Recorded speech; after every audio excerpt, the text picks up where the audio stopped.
sigurado yun. At syempre, anong regalo mo sa sarili mo? Meron ka bang regalo sa sarili mo para sa birthday mo? Regalo ko sa sarili ko, ito. 3 days na 2 nights na na parang, ayun nga, kasama ko yung mga kaibigan ko, tapos gagawa ko ng mga Masaya yun. Masaya parang Dapat kasama ka din, di ba? ayun, parang iniinit ko sa sarili ko kasi ako talaga yung nagpaalam para payagan kami lahat. Barkada yan.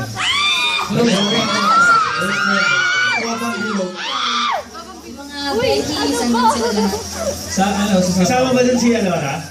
Si Lola ba? Dapat kasama. Pero hindi pala. Uy, thank you ah. Uy, ang bait niya, pinagpaalam niya ako pero hindi talaga pwede. Trinay naman daw. Hindi, umuha din ako kasi para mas may privacy silang dalawa. Alora, akala ko kasama ka.